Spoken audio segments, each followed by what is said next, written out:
Hey, this is John Leon Guerrero. Our guest today is our friend Speedy Cop, Jeff Bloch. Now, I'm going to ask you to give me a minute because I got a couple things to say. In the interest of full disclosure, he's a mounted U.S. Park Police Sergeant in Washington, D.C. If you don't know quite what that is, he's the guy you see on a horse keeping everybody safe, say, around the reflecting pool on the National Mall. You've seen that guy. That means he's got the best seat to all the enormous events that honor the United States of America, and he's probably been the co-star of 10,000 selfies posted on Insta. That also means he's a federal police officer, which makes his jurisdiction the United States of America, and he rides a horse. All of those rare duties and privileges arguably do not make up the most interesting thing about him. I fucking love this guy. He builds race cars. And that would be interesting all by itself, except he doesn't just build any race cars. He builds cars for the circuit known as the 24 Hours of Lemons. Our longtime listeners will know that Pete is on that circuit. He's been on it for a while, and we are emotionally attached to them. These races have taken place in the most storied tracks around the world: Sonoma Raceway, Thunder Hill, Laguna Seca, Sebring, Daytona, you name it. Even Queensland Raceway in Australia and Hampton Downs in New Zealand. Anyway, the idea is take a $500 car, not including the safety gear and fire suppression systems, of course, but a $500 car around the track as many times as you can make it in 24 hours cumulatively across 3 days. And because this kind of race attracts a certain kind of racer, the word bananas comes to mind, each one of these cars wouldn't be complete without some kind of theme. It's not just the racing, it's artistic expression. And Jeff builds the best of them. He's made race cars out of a plane fuselage, a Vietnam-era helicopter, a van turned on its side, I'm not kidding, and an upside-down Camaro that a lot of our listeners have seen before. It got a lot of attention when Jeff took Jay Leno out for a drive in it around San Francisco. Yeah, on top of being the strangest motor vehicles anyone can imagine, Jeff makes these fucking things street legal. And perhaps even better was the attention the upside-down Camaro received from the Homeowners Association of our friend Dave Montoya. He parked the car in his driveway and before too long got a letter from the HOA demanding that he move it in the next 15 days or whatever, because driveways were for legal registered vehicles designed for personal transportation. Well, if you know Dave Montoya, good old Montoya is the type of red-blooded American who would give haters of liberty the option to perform the precise maneuver of an about-face followed by an auto-insertion, or said differently, that they could turn around and fuck themselves. Of course, the vehicle was capably built by a cop, is completely compliant of road safety regulations, and is likely more reliable than most cars of its vintage. Anyway, all of that is to say we all appreciate and love the work of one of the smartest, most creative, and most all-around fantastic and stand-up guys you're ever going to meet. He's our guest today, and he's one of our heroes every day. He is Speedy Cop, and you're going to love him. Also, if you love what Pete and I have created, please take a moment and drop us a 5-star rating on iTunes or Stitcher or wherever, and follow us and like our page and write us a review and all of those things, because they really do help us out a lot with the ratings of the show and the show's ability to reach people, and we really appreciate them. So please do us a solid and hook that up. Also, if you're listening on YouTube, please subscribe and hit that notification bell. Hit it like it's Will Ferrell's cowbell. Just tag it like you're on your honeymoon. Anyway, we love Jeff, if I haven't said that already. He's our homeboy. He's America's homeboy, and you're going to love him too. Here's Jeff Bloch. Lions Rock Productions. This is Jay Moore. This is Greg Proops. This is Jordan Harbinger. This is Dexter from The Offspring. This is Nathan This is East. Sebastian Younger. This is Rick Marotta. This is Stuart Copeland. This is Mick Gillette. This is Andy Summers. Hey, this is Skunk Baxter. This is Gabby Reese. This is Rob Bell. Hey, this is John Leon Guerrero. Hey, and this is Pete A. Turner. Hi, my name is Jeff Bloch, better known as Speedy Cop, and we are here on the Break It Down Show. And now, the Break It Down Show with John Leon Guerrero and Pete A. Turner. So Jeff is one of my friends. You were guest number 17 on the show. And when we first started, I'm like, we got to get Jeff on because you guys are going to not believe what he does. And it's been entirely too long. It's been 500 episodes since we've had you on. I'm super stoked to have you. So first off, you guys have to go look at speedycop.com. Yes, that's Jay Leno riding in his race car next to him. Yes. No, driving me. I stand corrected. His stuff is in the news all the time. And I love the story we just heard of. Your helicopter is driving on the freeway, followed by your airplane, which is driving on the freeway, followed by the chase truck driving on, and then the catastrophe happens. And the catastrophe is so hard to understand. 911 hangs up on you, and you're worried about the FAA coming. And this is a normal day for us, basically. Totally normal day. So thanks for coming on the show, man. This is one of the reasons why I do this is because I have friends that do incredible things. We've raced in the same race car. We've raced at Daytona together. We have raced together and really enjoyed it too. Oh man, we had the best got to time. do it again, Pete. We talk about it, but we have to do it. Yeah, absolutely. I'm totally in. I've got a little bit of revenue now, so I can go out and race, and I want to come out east and get a little crazy. Let me hold a G for a minute. I don't have that much. Anyhow, and Scott's co-hosting with me today, and the rest of the crew is here too. So Jeff's team, you guys trailered the airplane. We did, race the Spirit car. of Lemons airplane race car. Yeah, All the way from Maryland. And we're here at Comicon. We're not actually at Comicon, but we're in San Diego for Comicon. We're on the fringe of Comicon. A few blocks away. Yeah. So what the fuck is going on? Tell me what's happening. So life is chaotic as always between full-time law enforcement in D.C. Actually, I'm a horse-mounted sergeant these days. I know it's been a while since you and I really caught up. So I have a great time doing that in D.C. During the week, and then I go home and sucker these guys sitting here, Josh and Nick with me, into helping work on the cars that we're building. And we build some really wild stuff, as you know. So we are now 34 cars into our Lemons experience. That is a lot of builds, brother. That's Am I a right lot in of remembering this? And correct me if I get this wrong. You guys went to a race in, I'm going to try from Michigan. You bought a car sight unseen from like a barn, an actual barn car. On the wheels and tires and shit that it had on it, you guys took it to the racetrack, welded a cage in overnight because you're idiots, and then you raced that shitty car. Pretty close. Okay. We were trailering an old Maserati to be the first people to build a car at the track, from start to finish, which takes months normally, and we're idiots, so why not? And we're 30 minutes from the track, 12 hours from home in Michigan there, and we see off to the side in a field a rotted out 65 Impala station wagon, and we all went, "That's cool." Did a U-turn, went back, knocked on the door, hired hand there at the farm, said, well, it's the boss's car, and he had a whole fleet of them. He loves the 65 Impalas. He said, I think he wants to sell it. I'll find out. So we waited a while, and the guy finally came by. Now, this car had no floors. It had literally grass growing up where the floor should have been. It had been sitting for years. It had an old, what was that motor? It was a 283, and the 2-speed power glide. And the guy showed up and said, showed us it ran. He said, no, it'll run for you. It's been sitting a while, but it'll run. It still has brakes and everything. I'm like, all right, it looks pretty rough. He said, I want $1,500 for the car. And we said, that's awfully high for a rust bucket that hasn't moved in years. The tires are rotted, everything's rotted, there's no floors. I said, it's a couple $100 in scrap. I'll give you $500 just because we think it's cool, and that's the Lemon's budget, Yeah. No, I gotta have $1,500. I'm like, why? Like, it's scrap. He goes, yeah, but it's got a good frame, power steering, power brakes, and I could use that for one of my other cars, so it's worth $1,500. I'm like, oh. One of my teammates said, well, see if he'll rent it to us, because we were getting ready to leave. There's no way you're renting a 65 Impala field car, you know what I mean? Yeah. And I said to the guy, well, would you rent it to us just for the weekend, and we'll bring it back to cut the cage out, and you can keep your frame and all that? He goes, how much you thinking? I said, I don't know, $300? He goes, done. Okay, so we rented a 65 Impala rust bucket, caged it overnight at the track, raced it all weekend, won the organizer's choice, and had a blast. And I'll tell you, racing on dry-rotted bias-ply tires that are like 35, 40 years old is a hoot. There's no grip at all, and we drifted the entire course with big grins on our faces. Can you, Scott, understand why I liken this whole experience to military shit? Like, does that not sound like something that you guys would do? No, absolutely. Yeah, and not having a budget, one. The Marine Corps, the most broke dick organization out of the U.S. Armed Forces, gets the worst, scrappiest, worst gear, and they'll make something out of nothing, which is essentially what we do. Yeah. I just want to listen to 35 builds, and then you walk past this Impala, and is there a car that doesn't look in need that you walk by that you don't want to buy and fix? Do you have this?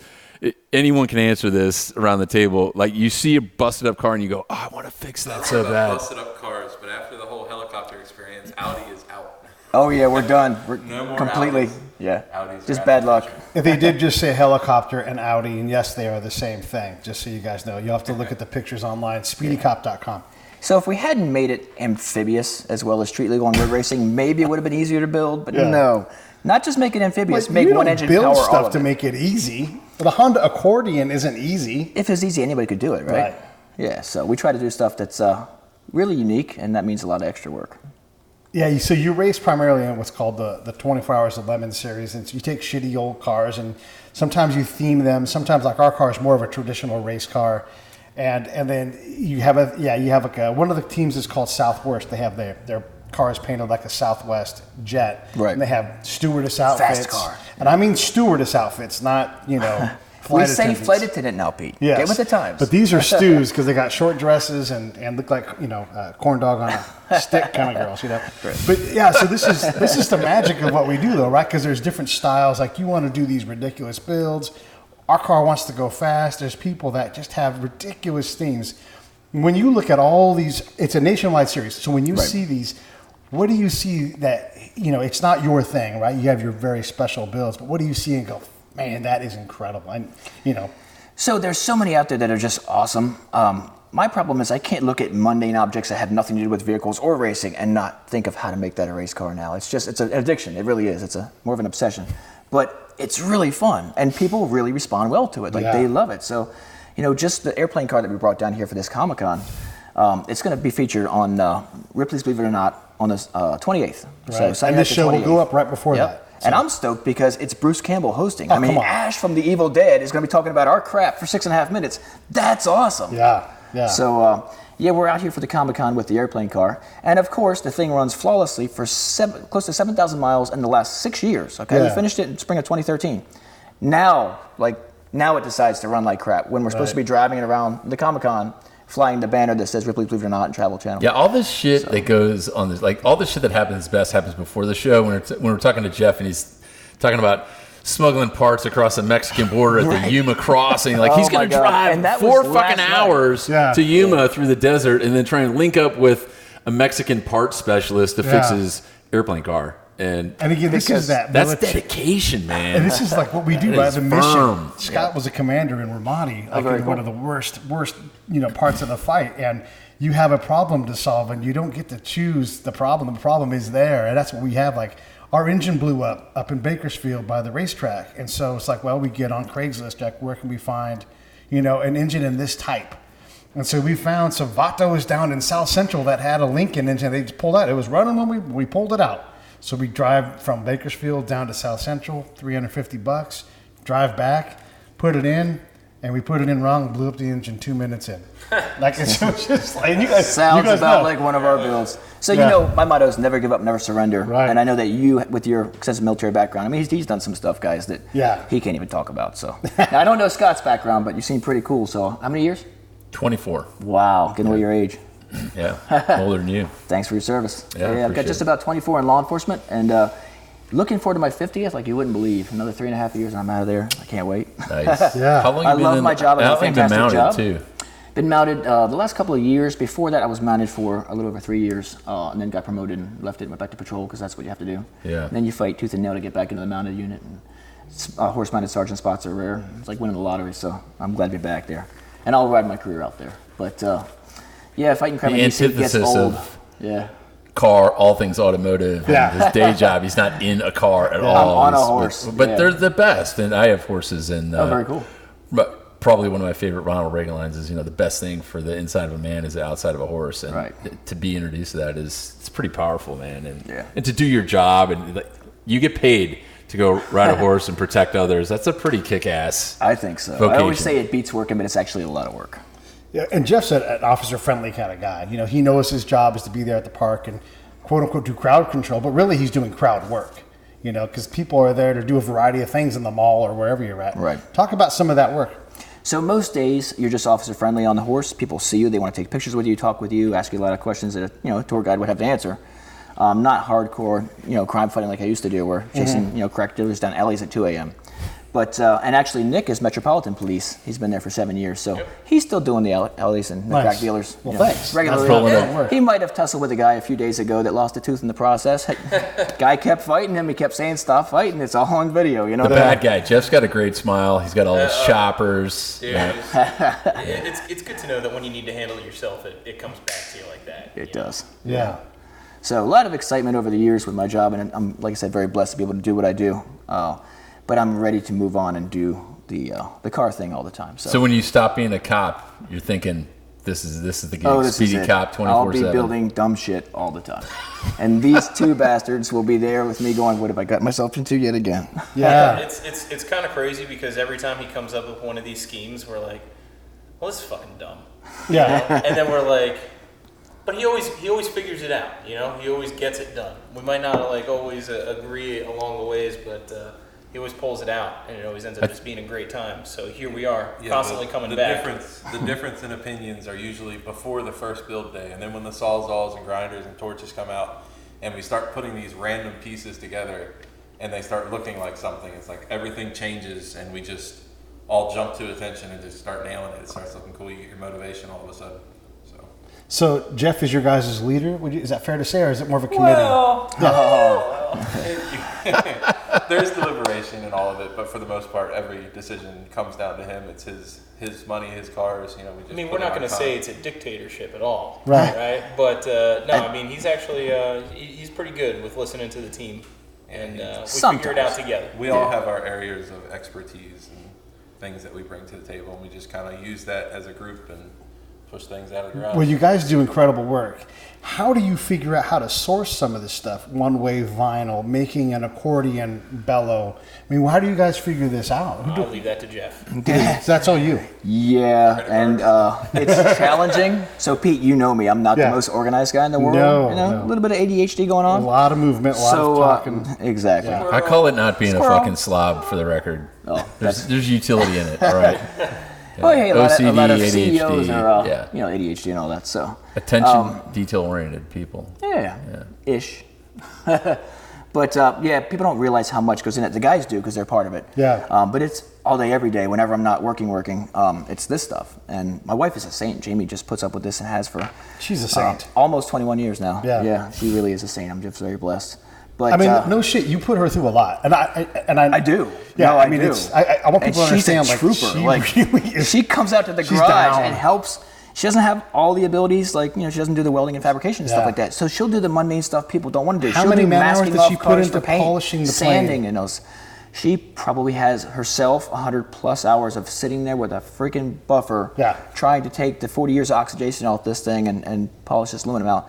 She just does it. She's amazing. That's what I'm talking about, yeah. And she's 41, looks like she's 25. Yeah, she's great. And I'm going to get yelled at for giving her age. So building crazy cars doesn't pay a lot of money, or does it? It doesn't really pay any money. It doesn't pay any money. Costs a fortune. Well, it's cool because we talk a lot about with veteran entrepreneurs and guys that went from this to that and transition. And you were talking about that. I cued in on it before the show is how do I monetize this? How do I ask people? And because I don't know how. Exactly. And I think this is cool too is you said, how do we get paid for doing dumb shit? I think that's the business model is look back through the last 10, 20 years of all the successful people who've done ridiculously dumb shit. That's your business model. Yeah. And you're just like a lot of veterans too, where you're a paramilitary organization and you've spent this life as a protector, and you should be on Jason Piccolo's podcast, The Protectors, Jason. He's out in DC. He's a dear friend of mine. And you've led this life of service. People have listened to episodes, and I say this all the time, and you love to give stuff away, your time, your goodwill, and you're a cop too, Nick. So you're not geared that way to say, well, I can't do that unless you pay me this. Right. And so you really have to transition to a business model, business mindset, but it's simple and easy as long as you know what your value is and what these products are doing. When they've got sponsors coming to the Daytona and they're paying people to put up their gear and merchandise, they should be paying through the nose for you guys to provide this product, because that lap around the track in a camper car or an upside down Camaro, that has entertainment value. And you bet. If you don't think you're going to enter into the entertainment space, if you want to do this full time, that's entertainment, and you need to know what people pay for that. He's preaching to converted. Yeah. So I'm lighting candles in your church. I love that. And you're going to like this. Our favorite charity that we've done, Semper Fi Fund. They're great. Wendy Luthien's a dear friend of mine. They started it and continue to do it for all the right reasons. And when I'm not talking about SaveTheBrave.org, my nonprofit, and what we do for veterans with post-traumatic stress, they're another great one. And again, started just like this around a kitchen table, and they're in it for the right reasons. And I think partnerships like this and creating cool opportunities for veterans on either coast and bringing them to the track and giving them these unique opportunities to see your shop. I mean, there's so many guys. One of my guys I took to Mexico is a mechanic, and he would probably totally be digging on how you guys fabricate and they love that stuff, man. There's just... Yeah. And actually, you know what? Some of my guys find this therapeutic as well. We have a new guy who's a major in the Marine Corps, and he's come to us recently, and he's been at Walter Reed and dealing with PTSD stuff. And he said, coming out to my place and wrenching on these cars with us and learning how to do it and fabricating with us was far more therapeutic than anything they had him do.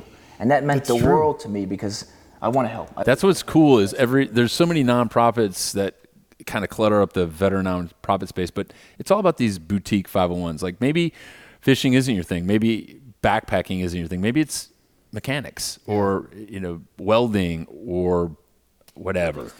Well, like I'm not mechanical at all, and the guy who kind of runs our team, our Jeff, he's brilliant at all. He understands cars at the molecular level, but I understand operations and how to get shit fixed or go. So I'm the one that gets in the car and starts driving towards a point while he tries to figure out do we need a clutch, do we need this, and I'm just driving towards in some case, and you know how this goes.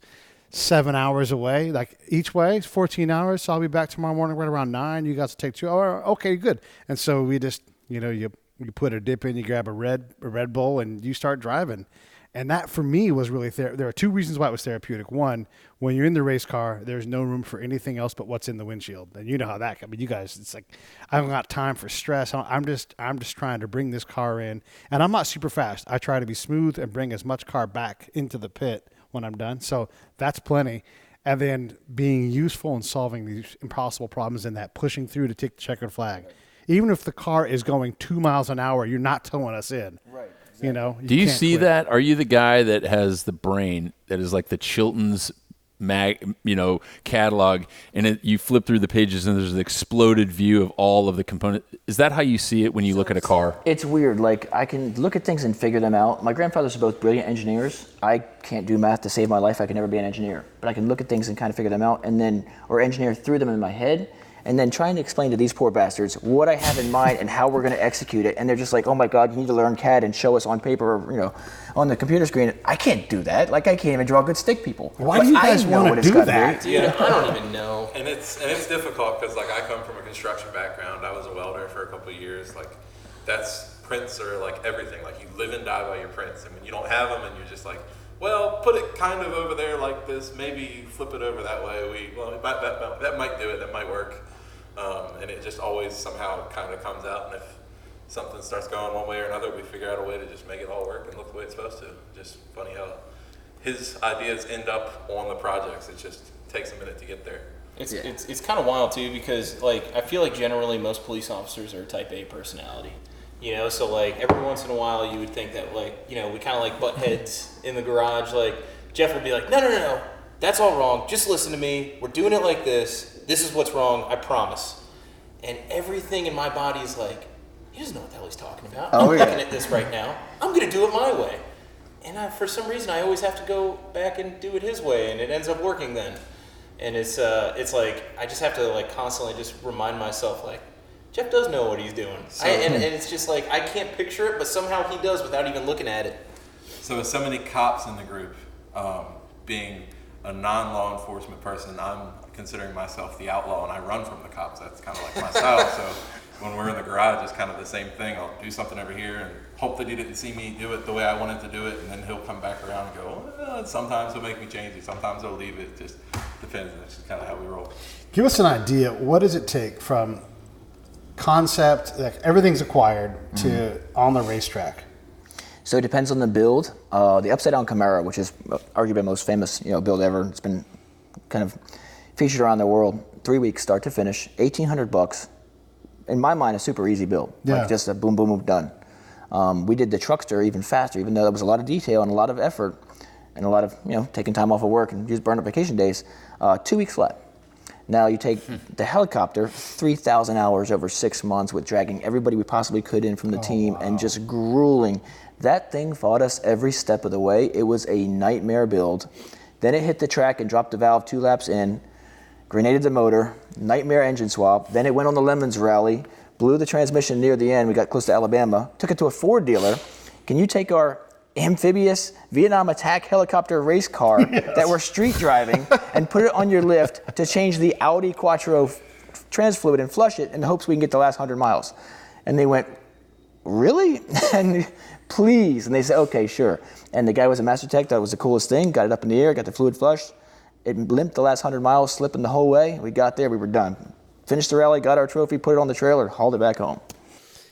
Send a shout out to your boys who hooked you up with the helicopter blades too, because that's good. On Yeah, those Nashville guys. Police. So the helicopter went up on GSA auction. It had been given to Nashville years ago. They used it for parts. It was stripped out completely. Then it washed away in a flood. This thing had a rough life. All right, started off in Vietnam as an attack helicopter, came back and flew drug missions. So Nashville had stripped it bare. It washed away in the flood, but it's government property. They had to account for it, so they had to bring it back. It's all filled with silt, just beat to hell. There's nothing left. But I needed a fuselage. I wanted to build a helicopter to follow the plane. So we get this fuselage from Nashville Police, and they're like, what are you going to do with this piece of junk? Because the guy bidding against me, I found out, was going to put it in a tree for his kid as a tree house. We wound up winning it. I would have killed him. $3,100, yeah. And Nashville Police go, you're going to do what? I said, I want to make a race car out of it, but I also want to make it amphibious because we can use boat pontoons to hide the chassis underneath. And it's going to wind up being a street car because that's what we do. Yeah. And they're like, What is the look really? on a guy's face when you I say that to him? get, what drugs are you on? Like, Yeah. between the bad And this ideas is cop to and cop. then Like, did you have to going, flash tin before you're like, I'm no shit a cop, so this is not going to sound used the completely incredulous- insane. No, it really does. But they said, you're really going to do that? And I said, well, here's some of the other stuff we've done. I show some pictures. Okay, this guy's actually legit. He's coming off like a crackpot, but he means it. Like he's going to do He is this. a crackpot, but he gets done what he says. Yeah, I wouldn't say there's any coming off like to Well, do what you it's do. Pretty much. Abby something, Abby normal. Yeah. They went in their shed and they rated it for all the old doors and stuff. They'd saved as spares for their other 4 birds. Probably some of these doors came off the same helicopter, but they gave us the doors we needed, the timed out rotors we needed. These are $100,000 a piece, these rotors. Yeah. And you can't use them after a certain number of hours, so they're timed out, but they're still collectible, have a lot of value. They gave us that stuff so we could finish the helicopter and make it look just fantastic. So that was a hell of a build, but that was 3,000 hours of team time over 6 months. We were just killing ourselves, and it was 1 step forward, 2 steps back the whole way. It fought us tooth and nail. And it is 2 weeks for the truckster build. Yeah. But when you say 2 weeks, you mean the entire 2 weeks because you guys pretty much. Yeah. Like, you know, like there's the not, Outlaws, man, they will definitely come through for me in a crunch. And some of these guys on that build, for example, like Don Trevette is an older teammate of ours that he doesn't come to the races much. He doesn't race the cars, but he likes being part of the crew. And he's a hard worker. He'll come out and he spent most of that 2 weeks doing Bondi work on that thing. John Cox is another guy who comes out, helps us out. Doesn't really race the cars with us. Rarely ever comes to the races. Great guy, great mechanic, and he'll come out and save my bacon when we're running late on the build and trying to finish it in time. Scott Shelton and some others came out for that build too. Took days off work, came out there and applying vinyl graphics and masking off the car and prepping it for paint because this is all stuff that takes a lot of time. It may not be rocket surgery when it comes to your skill level, but it's work that has to get done. When you guys are pre-race trying to get everything set up, I know our team. I forced us to have the gotta-haves and the wants, and we don't start on wants until, because otherwise these guys love working on cars so much, they will sit there for no reason for 20 hours doing extra shit. It's like, do we really need to go to Home Depot to buy some plastic shielding to make this air dam? Yes. So this is where these guys get pissed off at me. So This is because constantly our This is struggle. our real struggle because with Jeff, there is no wants or needs. It is what it is, and this is what it's going to be, and we don't leave the garage to go to the race until it is that. Yeah. And if that means we're leaving at 6 o'clock in the morning where we were supposed to leave at 6 o'clock that evening before, that's what it means. I mean, Right. But what we don't used to sleep, do. and we just drive right through, and that's just how it goes. We used to push the car on the trailer. You remember probably back in the early days. We'd push the car on the trailer. We'll finish at the track, and it'd be a mad scramble at the track. And we'd always have a crowd watching, and we're trying to finish the car. The race is already going on. That's not the way to do it. A race weekend costs too much money to be sitting in the paddock trying to finish the car that you were supposed to have done weeks ago. So now what we do is, because we have all the tools and equipment in my garage to just knock it out much more easily than at the track where you don't have what you need. Right. We just kind of pull back-to-back all-nighters, as we have three times already this year, to get the build finished and get it to the racetrack. And, it takes a huge amount of effort from all the guys. It's just amazing that they come through for you time after time to get this stuff done, to get to the racetrack. But you can't promise something and not deliver, Yeah.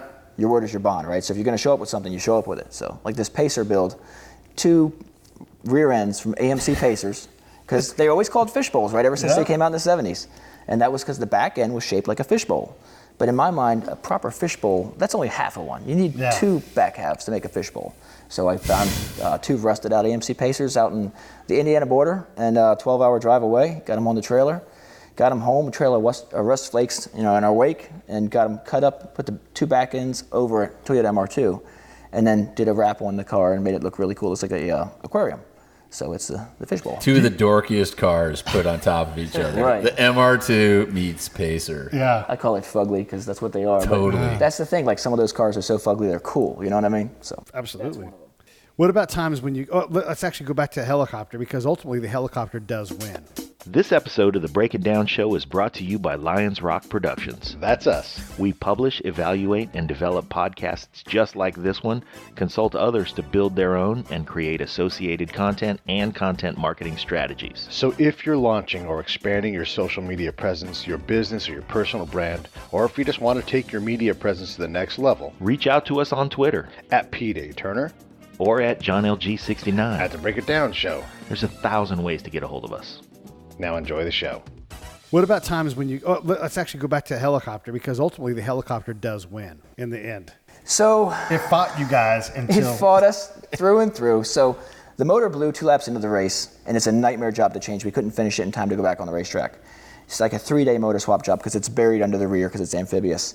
So then we get the motor replaced. So the race is not coming up anytime soon. We're like, let's take it on the Lemons Rally. It's the middle of winter. Why not take an amphibious road racing helicopter What's a across Lemons country? Rally? What's a Lemons Rally? Lemons Rally is when you take a bunch of crap cars, not caged or anything, they're not race cars, Right. they're just really crappy cars, and you drive them from point A to point B, hitting every stupid, idiotic stop that they have lined up for you along the way.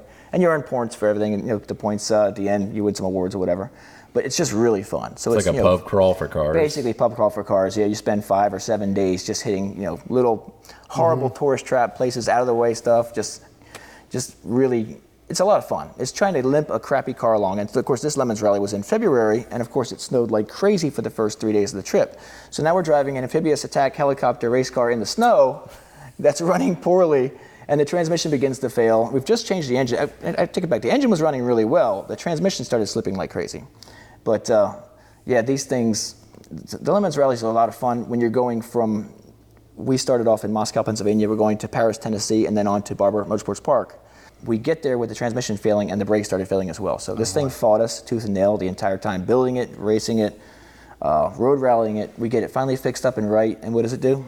It catches fire on the side of the road. Don't look at me. I'm thinking, like, how many times you get pulled over on a lemon rally by law enforcement. And the image that comes to mind is when John Candy and Steve Martin in Planes, Trains, and Automobiles get pulled over, like, Classic. do you think this car is fit for highway use? Yes, sir, I do. So somehow we didn't get pulled over at all in the helicopter. And I don't know how, because if I saw an attack helicopter that looked amphibious driving down the highway, I'd be like, I really want to see this thing. We got a lot of hard looks.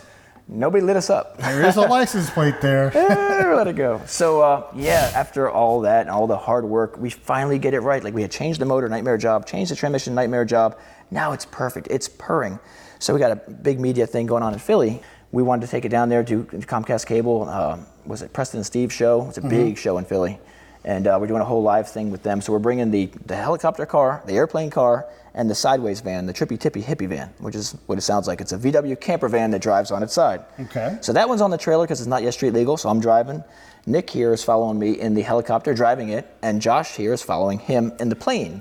In this story, there is a amphibious attack helicopter race car that is street legal and an airplane that is street legal. So the one car that's actually a car, not street legal. It's on a trailer still because we haven't gotten around to getting it through the Please continue. the hoops. So we're driving towards Philly. From my house, it's about 4 hours for this live media thing. And it's we had left at 3 in the morning. It's now 5 in the morning. We're almost to the Bay Bridge on Route 50, the Chesapeake Bay Bridge.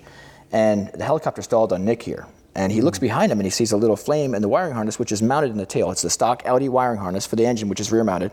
But the harness is in the tail, and he sees a little flame, it's stalled, so he pulls on the shoulder. So Josh is following him and pulls in the plane behind him. Now, I'm in the lead with the truck and trailer, and I had been checking my mirror every 30 seconds, and I finally glanced back, and all of a sudden they're gone. I'm like, oh, crap. So I did a quick U-turn. I come back 2 minutes later, it is fully engulfed. I'm panicking, because I don't even know that Nick's out of it or anything. I just see my helicopter on the side of the road with 30 feet of flames above it. So utter terror. Anyway, Nick got out safely, thankfully. He kind of did so we want to tell the story? Went up like a friggin' matchbook. It did. I mean, it was just unbelievable. And the worst part of it was the engine just died on me, and I'm like, all right, Let me coast it to the side of the road. We'll figure out what's going on. And then once I get the car stopped, or as it's coming to a stop, I look behind me and I see the glow behind the panel where the wire harness was. And, so then I'm like, oh shit, it's on fire. So I go and grab the fire extinguisher and just lean behind me, pull the pin, press it, nothing. It was a brand new fire extinguisher. We just put this fire extinguisher in there before this trip. So meanwhile, I have a whole different angle of this. Now, meanwhile, one of my best friends is in this helicopter car in front of me. And I'm a big dude, and it takes me a minute to get out of that tight little airplane. And so you're driving an airplane on the freeway? Yeah, behind the helicopter. Yes, sir. He's 6'4", 350. He's a big guy. It's a tight fit. We're sitting there, and I'm looking up at the helicopter, and I just see a glow, and I don't see Nick trying to get out. And I'm like, what in the world's going on? So I undid the harness, and instead of getting out the way you're supposed to, I belly flopped into the slow lane on 50 and came running up to the door like, I got to get him out of this car. And as I did, he opened up the door and threw me the fire extinguisher. I'm sitting there squeezing it, it's not going off. We're like, what the hell? So now it's really starting to take off. First thought was, all right, we need to get the airplane backed up out of the way before this thing blows up. We had just filled up the fuel cell, it was full to the top. We're like, all right, we got to get this thing backed up so it doesn't hurt our airplane. Well, in the panic of me getting out, I left the kill switch on, which ran the fuel pump and kept running it. And it flooded it, and I couldn't get it to restart. So it ended up being a neutral and a push it back, even more panic kind of situation. So I pull out my phone, I'm calling the police department, or 911 to get the fire department out there. And I call them, and the lady answers, and I said, look, our helicopter car just burst into flames on the side of 50. I pulled my airplane car up behind it and backed it out of the way. And I didn't really think about it. I was just kind of in a panic. And just describing what's actually happening. I just was being literal. And she instantly hung up on me. Why wouldn't you? He's a crackpot. Yeah, this is. I still have the video on my phone. In the cloud of smoke as I'm recording, a state trooper goes by and you see his lights reflect off of the smoke cloud. He, I guess, calls the fire department, pulls in, tell him what's going on. And when the fire department shows up, they were like, we totally thought you were bullshitting us. There was no way that this was actually true. And they thought it was great. They were taking pictures with the plane and the burnt up helicopter. And it was just a whole big mess. And it was great to see. We were really concerned that when Jeff was going to come back, that he was going to lose it and snap. And we were just like, there's no way this is his baby. Everything's going to go to crap. And the first words out of his mouth made us feel so much better. He goes, did you at least get video? And he was excited about us having video of this thing lighting up. We were like, yes. Because otherwise, it's all about the photo op. Exactly. It's all about the photo op. So the funny thing is, now we had this big oversized ABC fire extinguisher mounted there, and it failed to discharge. And that nationwide recall for the defective extinguishers came out 2 weeks later, which was even more painful because we didn't know that was going to be a recalled extinguisher 2 weeks from then, right? Yeah. And it didn't discharge, and that was the reason. But the Vietnam vets came out of the woodwork because this thing went up. It's a big empty aluminum tube, right? There's nothing in there that's even flammable. And yet it went up in flames like that and was just gone. It was a horrible inferno. Vietnam vets came out of the woodwork and said, oh yeah, the military used magnesium in those. When those things lit, you just ran the hell away. Yeah. And we're like, thanks for telling us. I'm in there with a plasma cutter in my garage building this thing. Thank God I'm still here. Yeah, no kidding. But the only thing that mattered was that Nick was okay, and I saw that he was fine. And we all sat there watching it burn, and it burned for a good bit. The fire department had trouble getting it out. Like I said, magnesium in there. And when it was done, there was nothing left. It was even the pontoons, ground level, were melted. It was just horrible. Just the roll cage. The roll cage looked good still, but once it's been heat stressed like that. And also shout out to what company was the fuel cell, because it was sitting there perfectly intact, not a drop was spilled or burned. ATL, that cell, they did it. I tell you what, they built a hell of a cell. It was still full. That we had 22. You got pictures of that? Because that's an ad right there. I do, actually. Yeah. I think I talked to one of the reps one time about it, and he was like, yeah, that's what we build them for, No, he's but saying, how does it take that? It's magnesium fire. That's not a race car fire. No, you know what I'm saying? That's a fire. Yeah, what a heartbreak. And, we didn't continue on. It was another 2 hours to Philly. By the time we were done, we'd already missed our radio show and our live Comcast TV thing and all. We actually turned around and tucked our tails and went home. And it was a hard day because that was 3,000 hours worth of work. We poured our heart and soul in it. It was the showpiece of our fleet. Think about it. Who else has a racing, amphibious helicopter? And you're not kidding. It's amphibious. Yeah. They're fully amphibious. We have video of it driving around the water. The other thing I want to make sure people understand too, because it's hard to know this, is we deal with fire on a fairly regular basis. And that sounds ridiculous, but we've got fire retardant gear. We've got electronics to turn things off. We've got onboard fire suppression systems because things light on fire around us. So when this does happen, we're not going, oh my God, now what do? We hit the kill switch. So when the extinguisher doesn't work, you're really instantly out of options. I had a guy. These guys are first responders. Yeah, and the one guy that's responding is like not. So it's all right. He got there eventually. He belly flopped his way like, there. Bird, baby, bird. Yeah. Meanwhile, not thinking about there could have been traffic in that slow lane. I didn't even look, but hey, it was. So Jeff, I got to ask, with all the builds you've done growing up as a child, and where'd you grow up again? Well, in Maryland? South Jersey until I was 13, then upstate New York. Okay, was like the Oscar Mayer hot dog mobile? Did you see that? And you were that was the fuse that got lit. You're like, God, I love that hot dog. I've been car. a hardcore car guy since I was like 5 years old. All cars. All cars. Shop. You took shop in high school. Automotive. No, I didn't take shop in high school, and kind of never really had any classes in any kind of the skills that I sort of possess. Taught myself to weld, bought a welder, and just figured out the settings. What was the one fabrication? thing? Just figure out, buy the tools like a plasma cutter and figure it out as you go. And you get bolder and better as you go. Same thing with mechanics. Like I bought the manual to my first car when I got ripped off on a repair at a dealership. They said, it takes 2 guys that lift in special tools to change a fuel pump on a Mustang. So it was $500. I was a college student. It was 1992. $500 was a fortune. Yeah. I was dumb enough to say, okay, well, if you say take special tools and a lift and 2 guys, and I just have to pay you the money. And I was broke for a while as a result. Then I talked to somebody else and said, oh man, you could have that done in 20 minutes, a hammer and a flat screwdriver and take it out and do the hose. Wait, what? Oh, so I bought the manual and I read it and I learned how to do everything to the car and just kind of get bolder and bolder. Now I'm not a great mechanic. I'm okay. But I have guys like John Cox that can come over and figure stuff out. Nick is a fantastic mechanic. Josh thinks he is. He usually is, most of the time. He's pretty as good. Long as the brake bolts get Loctited, he's pretty good. Oh, too soon. Maybe if it wasn't, 4 o'clock in the morning. See, this is true. 2-day red eye. I haven't. On your cars. When you don't let your right hand sleep, they can make a mistake. So you got some good exposure. I mean, Sports Illustrated Magazine, Travel Channel, footing the bill for you guys to come out here. Jay Leno, you're looking towards the future. Let's just say somebody says, hey, man, you got a $5 million budget. What's the car you want to build? Oh, we can't give everything away now. No, I have so many bad ideas, it's not funny. And the problem always is funding. We fund all these things ourselves. We don't, other than a few sporadic sponsors. Mike Foster was a guy from California, retired Park Police captain. He's a fantastic guy, good friend of the team. He's one of the Outlaws, even though he's not there in Maryland to help us, put hands on stuff and build. But he supported us financially, and he actually paid for the fuselage for that helicopter that we needed. Yeah, it was $3,100, and he shelled it out, which was amazing. But we need more people like that because he's a retired guy. He did it then because he could. Yeah. But we everything is out of pocketed, and finances get stressed. So my wife and I work full time. I have no kids.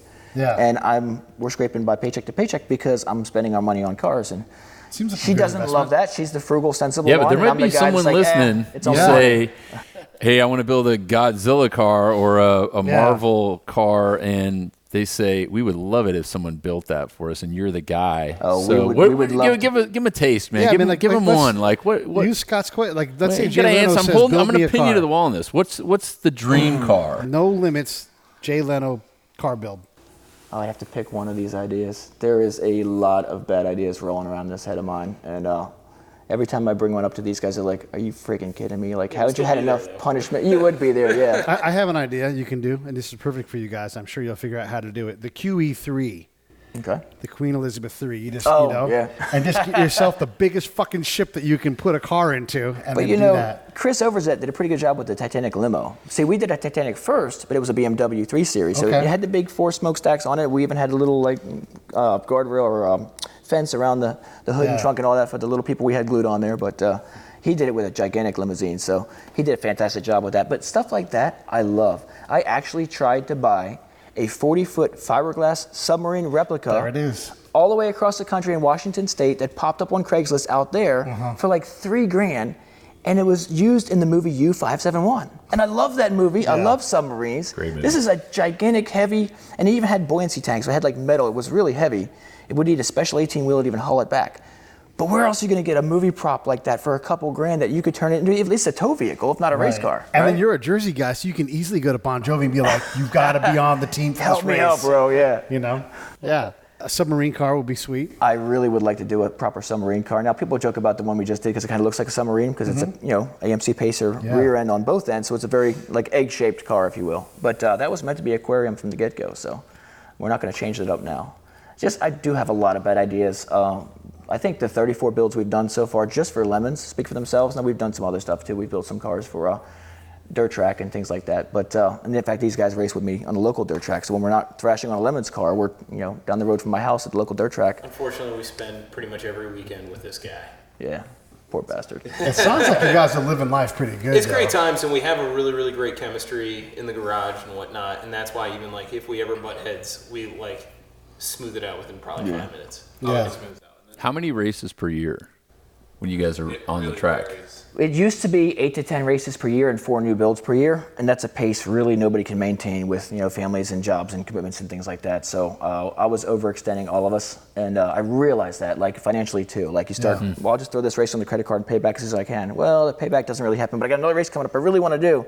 And next thing you know, you have too much debt. So we're trying to dig out of that hole now, and we're trying to be more reasonable on how many builds we do. So we've been doing 2 or 3 builds a year the last few years, and we're still doing some fun stuff. We actually took a 71 Mustang Mach 1 body, cut the body off a Lincoln Mark 8 because it was basically a free car. I had paid $220 for it, had 220,000 miles. And the guy asked, for what I offer him for, and I was like, about 220 because it's got 220,000. He said, sure, take it. We took that car, put the Mustang Mach 1 body on it, caged it, and sent it to New Zealand. The head of the New Zealand Lemons, the equivalent of J. Lamm is Jakob Simonson over there, and he wanted that car for himself. So he said, tell you what, you hook me up, you build it for me, I'll get it shipped over here, you come over here and race it. So we built it, shipped it over there. He paid for the shipping and all that, paid for the parts, paid for the race costs, and we went over there and raced it. We had the time of our lives. So now he's got a cool 71 Mustang Mach 1 with a modern underpinnings and all, 4-wheel disc brakes and 32-valve 4.6-liter V8. And that thing was a hoot on the track. In fact, Randy Popes, Randy? Yeah, sure. He came out. Race car driver. He came out. He's the Motor Trend race car driver, distinguished-looking gentleman with glasses that goes out there and just whips the pants off of everything in the field.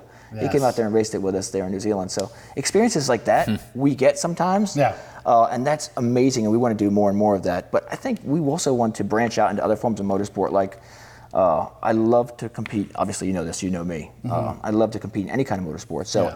Next week, and I'm breaking this now because nobody knows about this shit. Breaking story today. Probably know Lemons racer Chris Sandberg. Sure. He's got a towing company in Indiana, right near Indianapolis. And next Friday evening, we're going to be in Indianapolis or that area for this big fair where they're doing a figure-8 school bus race. And a bucket list item of mine is to do a figure-8 school bus race because it looks like a friggin' hoot. Who wouldn't want to get in a school bus on a figure-8 track? And it's, crisscross crash, basically. But so I'm doing that next Friday night. All right. Chris is prepping the vehicle as we speak. He's fantastic, man. He said, Jeff, you want to come out and do this? I said, I would love to. Huge bucket list thing for me. Sure. He said, well, I can also, the next night, there's a figure-8 car race, too. He said, I'd give you a Monte Carlo. I'm like, sign. And you love Demolition Derby. Perfect for you. Right. So I've done many of those over the years. And, of course, I'm paying for it. But, as we get older, we feel the aches and pains from all these things. Sometimes you're in the crunch of the Malachi crunch. Oh, absolutely.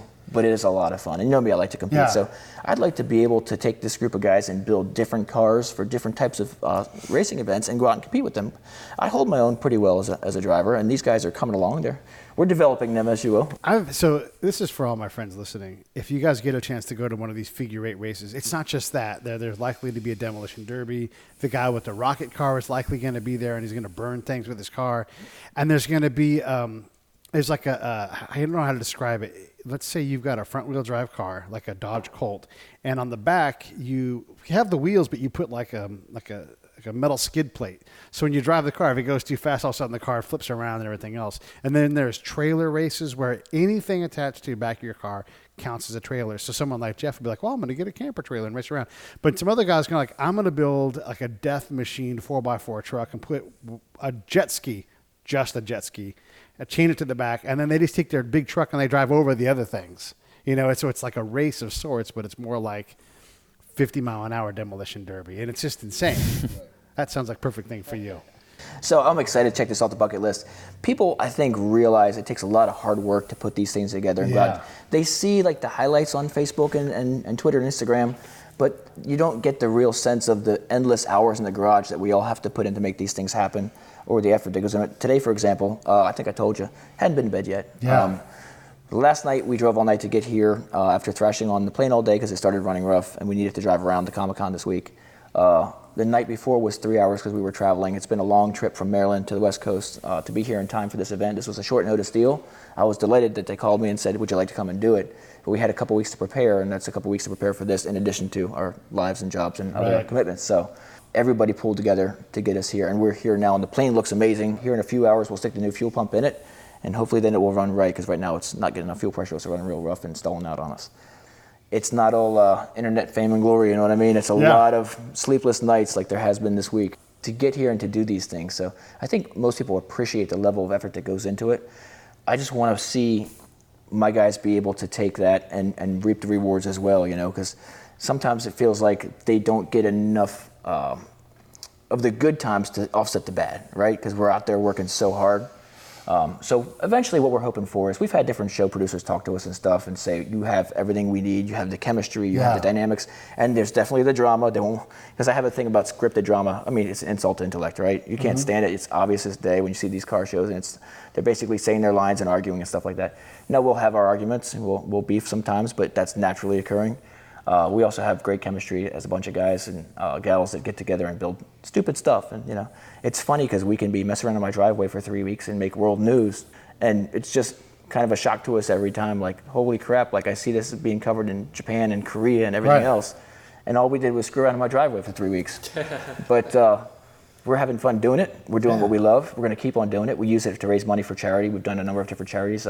Susan G. Komen, we did Wounded Warrior, we did Semper Fi Fund, we did Bella Reed Pitbull Rescue, and we're always looking for the next charity, because this has to meet, Save the Brave. Save the Brave, because that's our new partnership. Scott here he's the executive director of it, and a legit 50. You say the words because you're better at this than I am. 501c3. 501c3. Certified nonprofit, 100% nonprofit. None of us take a dime. All goes to veteran programs, so none of us take a salary. We do it all of day jobs, but it all goes back to the veterans, and that's what really makes us happy. Just, you know, that passion, which is boiling over here for those that aren't in the B&B here, like, which looks like we walked down a back alley for this. Thought we were going to get jumped. Kind of a sketch neighborhood, right? Super sketch. Like a warehouse. In Sandog. And then you walk in and it's this, man, it's this crazy, it's so nice. You know, garage doors and bamboo. And it's really sweet.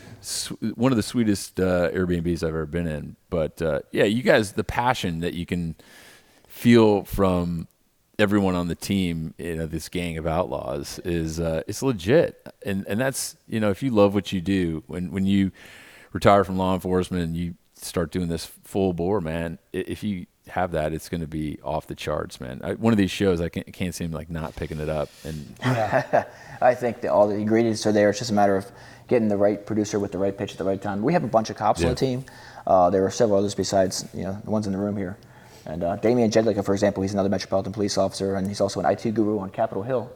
He's been around since the beginning, and he's an absolute whiz. And he's the guy, he and Nick, I rely on for electrical work because I'm terrible at it. You know, I make sparks and fire, and they make electric things work. And Damian, like, he's 2 kids. He's a police officer. He's on Capitol Hill full time. He's getting his master's degree, and he's active with his kids' lives in addition to all his other hobbies and things. So getting him over in my place these days, where he used to be there every weekend, is tough because he wants to be there. He has so many obligations. The guy doesn't sleep, you know. Yeah. These outlaws have been a part of this for so long, and over the years with different obligations and stuff, some will kind of phase out more or phase in more depending on what they have going on and if they have a newborn or whatever else. But this is an incredible team. What we generate is unlike any other group, I could argue. You look at the product that we've turned out over the last 10 years, 34 builds, complete wild customs. I mean, we talked about some of them. Make world news just screwing around in my driveway or my garage, you know, and on a minimalist budget like some of these cars. The upside down Camaro, $1,800, you know. That's not a lot of money. Even the airplane, which is actually, I think, a beautiful finished product. It's lovely. About $8,000, and that was big money for us, and that was a big financial hit. But the end result is a street legal Cessna that races and looks really freaking cool, and it's over there melting faces as we. Let me ask you this: Jay Leno offers you money for that thing. Can you even sell it, or is it priceless? You know, this came up because we have plenty of debt we got to get rid of, and you know, my wife and I talked about it. And she said, "Well, tell you what, if he wants to buy it off us, you call me, and we'll figure it out. You know, we don't have a set number, but enough zeros on a check makes things go away, and we'll build something else, basically." And it's certainly one of a kind. It's not a whole lot of race car airplane bodies out there. No. So what is next, though, for you guys? I mean, I know you got aspirations of the TV thing, and you guys should just start doing your own TV show. Probably should, like a YouTube show. We really probably should. We just need somebody that can edit. If there's somebody out there listening to this that does video editing, so I have a couple guys, you know, Damien and Matt, that can really do a job with video. And they're really busy. I mean, these guys are, you know, burn the candle at both ends already. I can't put that on them. So If there's a listener out there that's really good with video, that loves car stuff, that wants to get involved with this, hit me up and let me know. I've got a YouTube channel. It's got a bunch of views on it now. Right. And I think I have over 1,200 subscribers, even though we haven't put content on it in 2 years. And everybody knows you can't do that. You're letting it die. I have to have content. I've tried to do it, the edits myself. I'm terrible at it. I have to stick to what I'm good at, which is coming up with stupid stuff and talking to these guys in the building. Yeah, I think we have all the right ingredients, and I think it's a matter of time. We'd love to put something together, even as a YouTube show for now. We have a lot of footage in the can, too, from these last 10 years. There's a lot of races we recorded and didn't do anything with the footage. So definitely have, I think, what it takes. You guys were asking for the next big build idea. What we're doing right now, we have in my driveway is that EM50 project. Remember Stripes, the EM50, the big motorhome? So that was a urban really, assault vehicle. Right, and an insane story because I always loved that movie. I love that RV, the big armored RV from the movie Stripes. And it's really two movies in one because like they get through and they graduate basic and you're like, well, the credits. No, we're going to go ahead and go to Germany. We're going to go to war, basically. Yeah. Right. So fantastic movie. I've loved it since I was a little kid. Always wanted that particular RV done just the same way as in the movie, just all armored out. And I wanted it to be I wanted to get one, make it a Lemmon's tow vehicle, but not a tow vehicle, a car carrier, like a ramp truck, where it would carry vehicles internally. Yeah. Because I don't need a big, armored RV. Right. I need something to haul Lemmon's cars to races. EM50 did have a back ramp that went down like an Amtrak. Right. So I found one and I wound up making a deal for it. It had sat for 30 years in a garage, a shed really. Animal droppings throughout, just in really bad shape, hadn't run or anything. Perfect for 30 years. But I got it for $1,000. And it's a 73 GMC. It's exact same body styles in the movie, which they're hard to find. And I made the deal for it on a Saturday morning. No kidding you, Saturday evening, I meet the son of Terry James. Mm-hmm. Terry James is a stuntman at Hollywood to this day. He is the only man who drove that RV in the movie. Every single scene, he was the driver. Oh, really? It wasn't the other guys. It was him at every single scene. He even came up with the periscope and all that when it was armored and he had to see through the roof.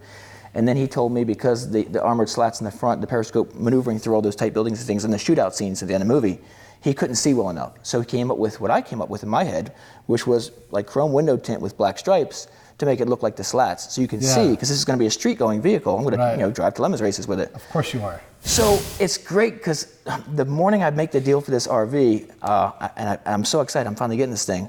I'm on the set of a movie I can't talk about until it comes out in November. Mm-hmm. But I had two of my cars in this movie set. I'm pretty excited about that. I'm walking around that evening, and I'm actually working as a police officer, working in security detail there to make sure that the set stays safe because there's 80, 90 classic cars and stuff strewn across the set. Big set in DC, big movie, huge budget. I'm walking around taking pictures of some of these cars. It's a closed set now. It's nighttime. There's no filming going on.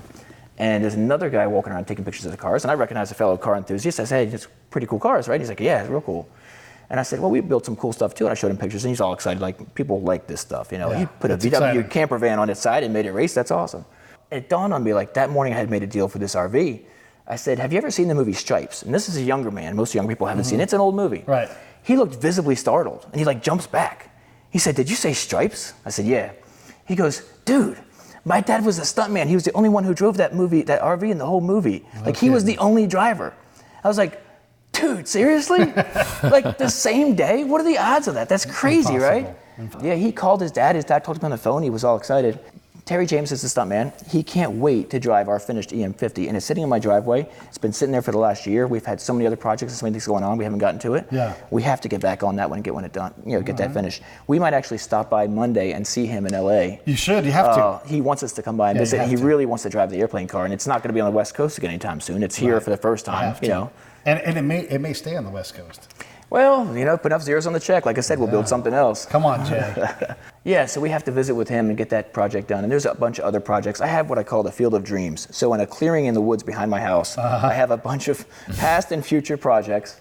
Everything from the twin-engine Continental, which we did race, has 2 V8s and all-wheel drive, to a bunch of vehicles that I'm not going to talk about right now, but that they want to become race cars, and we want to make them race cars. All cars want to become race cars. They're going to be really cool. So, like I said, there's no shortage of bad ideas. Yeah. It's always time and money, and that's in short supply, as it is with all of us. But I think we'll get there. In the meantime, we'll keep struggling as we're doing and putting together things as we can. You're physically driving the airplane car back across the continental United States. I'm really excited. So we finished building this airplane car in 2013. What are the dates? Is it going to be before the 28th? Yeah, we finish on the 28th. We finish midday on the 28th. On the 28th, okay. So we're leaving here. The Comicon runs through Sunday. We're leaving here Monday. We'll go to Burbank, go see Jay Leno's garage and all that. And then we'll probably visit with Terry, the stuntman Terry. And then we're going to head up the West Coast. We're going to go to Sonoma, visit Mike Foster up there. We're going to go see San Francisco. Now, I've never done, what's the... Lombard Street. Yeah, I've never done that. And this is like the West Coast. I'm going to guess an airplane has never done it either. Right, exactly. So, I took that thing once to the White House, and the Secret Service was visibly alarmed. And I get that. It's an airplane driving on the ground. The last time a Cessna was that close to the White House, bad things happened. Yeah, right. Yeah. But no, I think to have some footage of that thing going down Lombard Street would be just amazing. We're going to take it. We're driving it from here all the way back to my house in Maryland, and we're zigzagging across the U.S. to do it. So we're going to go, like I said, Sonoma and San Francisco, and then we're going to head through Yosemite.